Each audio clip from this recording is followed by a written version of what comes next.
जमीन खिसक गई। आज पहली बार राघव ने प्रिया पर हाथ उठाया था। राघव, होश में तो हो? तुम्हारी हिम्मत कैसे हुई मुझ पर हाथ उठाने की? होश में तो अब आया हूँ प्रिया। काश ये हिम्मत मैंने बहुत पहले दिखाई होती तो मेरे बाबूजी को यह सब नहीं सहना पड़ता। तुम जानती भी हो प्रिया यह कौन है।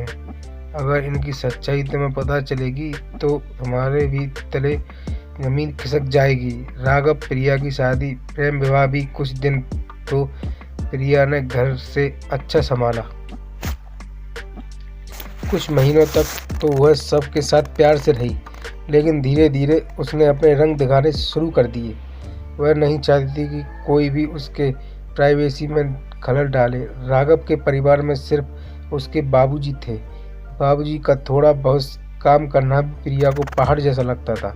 वह रोज बाबूजी को उल्टा सीधा सुनाती और रोज उसने राघव से बाबूजी को लेकर झगड़ा शुरू कर दिया, क्योंकि उसकी सहेली ने भी अपने सास ससुर के साथ ऐसा ही किया था।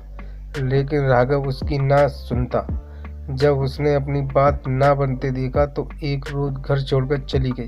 उसकी एक ही जिद थी कि तब तक राम प्रसाद घर में रहेंगे तब तक मैं घर में नहीं आऊंगी। उस घर में रहेंगे तब तक वह ससुराल वापस नहीं आएगी। एक रोज राम प्रसाद बाबू के बेटे से बोले, बेटा मेरा यहाँ अकेले मन नहीं लगता, मैं वृद्धाश्रम चला जाता हूँ। वहाँ सब मेरी उम्र के हैं तो मुझे वहाँ यह बुढ़ापा काटने में नहीं दौड़ेगा। राघव के पिता का इशारा समझ रहा था कि वह ऐसा क्यों कर रहे हैं। राघव बोला, बाबूजी आप कहीं नहीं जाएंगे। लेकिन राम प्रसाद जी ने बेटे को अपनी कसम देकर मजबूर कर दिया था, क्योंकि वो जानते थे कि जब तक वह इस घर में नहीं जाएंगे बहू अब जिद पर अड़ी रहेगी। बाबूजी मैंने यहाँ आपके रहने का सारा इंतजाम कर दिया है, और कभी भी आपको मेरी याद आए या किसी भी चीज़ की ज़रूरत हो तो बस एक फ़ोन कर दीजिएगा, मैं आपसे मिलने आ जाया करूँगा। यह कहते ही राघव आंखों में आंसू लिए भारी कदमों से पिता को वहाँ छोड़कर तेजी से बाहर निकल गया। राघव अभी उस आश्रम से मुख्य द्वार पर बाहर ही था कि उसकी पत्नी का फोन आया। हेलो प्रिया, मैं बाबूजी को एक वृद्धाश्रम में छोड़ आया हूँ। लेकिन प्रिया को इस बात पर यकीन नहीं हुआ। राघव बोला, मैं सच कह रहा हूँ, अगर तुम्हें विश्वास ना हो तो मैं तुम्हें वृद्धाश्रम की तस्वीर भी सबूत तौर पर भेज सकता हूँ। नहीं नहीं, इसकी कोई जरूरत नहीं, मुझे तुम पर भरोसा है, बस मैं किसी को अब बोझ नहीं उठा सकती, इसलिए मैं तुमसे नाराज थी। मैं आज ही वापस आ जाती हूँ। अपने बुजुर्ग ससुर के वृद्धाश्रम चले जाने की खुशी में प्रिया अपने मायके में बैठी चहक रही थी। प्रिया बोली, अब हमारे बीच कभी बात नहीं होगा, मैंने विवाद की जड़ को ही खत्म करवा दिया है। अच्छा सुनो, तुमने अपने बाबूजी से कह दिया ना अब त्योहार पर भी उन्हें घर आने की जरूरत नहीं? यह बात तो मैंने उनसे नहीं कही, मैं जानती थी यही होगा। प्रिया बोली, मुझे कुछ नहीं पता, अभी के अभी उनसे आने के लिए मना करो, वरना जब तुम्हारे पिताजी का मन करेगा वह अपनी मर्जी से हमारे त्योहारों की खुशियां खराब करने चले आएंगे। राघव ने अपनी पत्नी को मनाने की बहुत कोशिश की, लेकिन वह नहीं मानी। तुम अभी के अभी वापस जाओ और अपने पिताजी से कह कर आओ कि तुम्हारे त्योहारों में भी उन्हें घर आने की कोई ज़रूरत नहीं है। अगर ऐसी कोई ज़रूरत होगी तो तुम उनसे वही वृद्धाश्रम में ही मिलने आ जाओगे। प्रिया ने अपना फैसला सुना दिया। राघव हर हाल में पत्नी को मनाने की बीड़ा उठाए अपनी कार से उतर अपनी पत्नी का फरमान अपने पिता को सुनाने फिर से उस वृद्धाश्रम के भीतर प्रवेश कर गया। वृद्धाश्रम के भीतर प्रवेश करते ही राघव ने दूर से देखा कि उस वृद्धाश्रम का संचालक उसके पिताजी के हंस हंस के बातें कर रहा है। उनकी बातों से ऐसा लग रहा था कि जैसे वह दोनों एक दूसरे को बहुत बरसों से और करीब से जानते हों। राघव ने अपने पिता के करीब पहुंचा। बेटे को वापस आया देख राघव के पिता मुस्कुराए। देखा मैंने साहब, मैं कह रहा था ना कि मेरा बेटा मुझसे बहुत प्यार करता है और मुझे वापस लेने आया है, लेकिन अब मैं यहीं रहूँगा, मैं जाऊँगा नहीं। राघव के पिता की बात सुन उस वृद्धाश्रम का मैनेजर राघव की ओर देखते हुए मुस्कुराया। आप निश्चित होकर जाइए, आपके पिताजी को यहाँ कोई तकलीफ नहीं होगी, हम उनका भरपूर ख्याल रखेंगे। मैंने सबकी आत्महत्या के सामने राघव अपनी पत्नी की वह बात अपने पिता से कह नहीं पाया जो वह कहने आया था, लेकिन उसे वृद्धाश्रम के दरवाजे तक वापस छोड़ने आए मैनेजर साहब ने राघव उत्सुकता बस पूछा, आप मेरे पिताजी को कब से जानते हैं? राघव की बात सुनकर मैनेजर साहब ने राघव को गौर से देखा। 30 वर्षों से जानता हूँ मैं इन्हें। वह कैसे? राघव ने आश्चर्य से पूछा। वृद्धाश्रम का मैनेजर उसे बड़ी ही सजगता से बताने लगा, आज से 30 वर्ष पहले उन्होंने एक छोटे से बच्चे को अनाथ आश्रम में गोद लिया था। मैं तभी से इन्हें जानता हूँ। लेकिन वह अनाथ बच्चा कहाँ गया? राघव ने हैरानी से पूछा। वह तो फिलहाल मेरे सामने ही खड़ा है। राघव की आंखों में गौर से देखते हुए वृद्ध आश्रम का मैनेजर मुस्कुरा रहा था।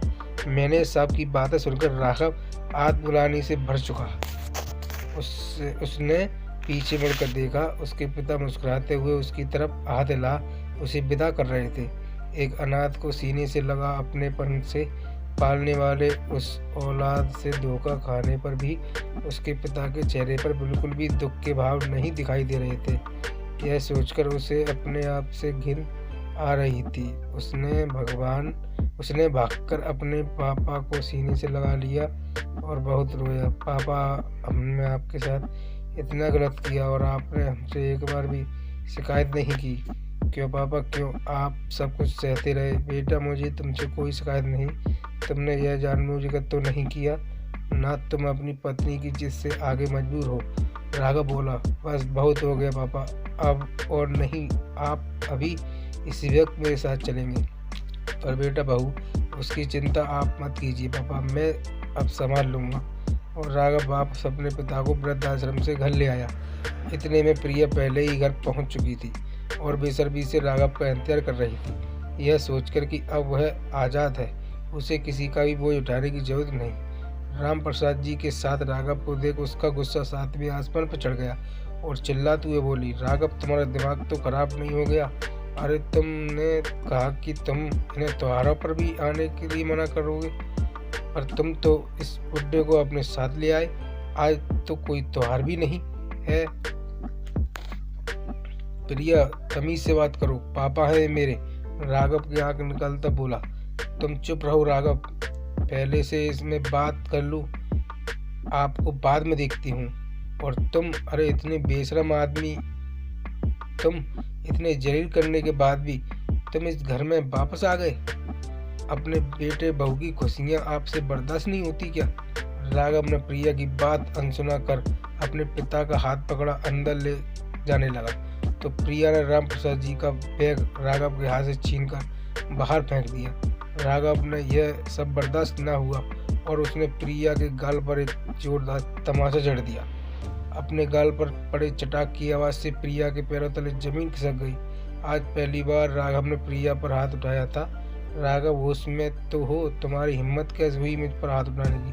प्रिया राघव से चिल्लाते हुए बोली, होश में तो अब आया हूँ। प्रिया, काश ये हिम्मत पहले दिखाई होती तो मेरे पापा को ये सब नहीं सहना पड़ता।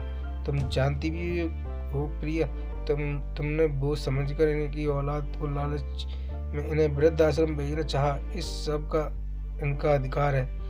अरे, मैं तो एक अनाथ था, उन्होंने मुझे उस नर्क से निकालकर इस लायक बनाया। इतना तो कोई अपना सगा बाप भी अपने बेटे के लिए ना करे जितना उन्होंने इस अनाथ के लिए किया है। और हम लोगों ने इनके साथ इतना गलत किया।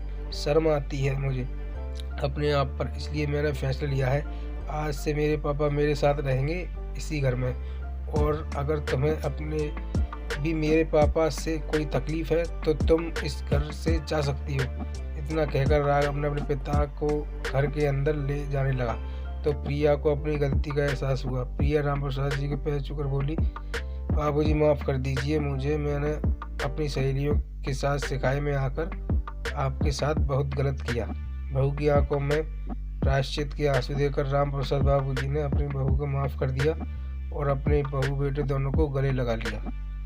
राघव बोला, बाबूजी अंदर चले। इतने प्रिया बोली, रुकिए, ऐसे कैसे, यही रखिए, मैं अभी आती हूँ। बहू के मुंह से ऐसे शब्द सुनकर बाप बेटा दोनों सकपका गए। इतने में प्रिया अंदर से आरती की थाली लेकर आई।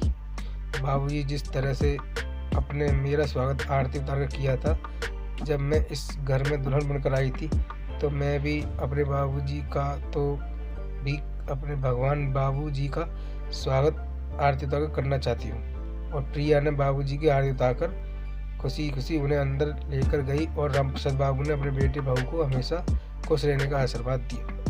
धन्यवाद।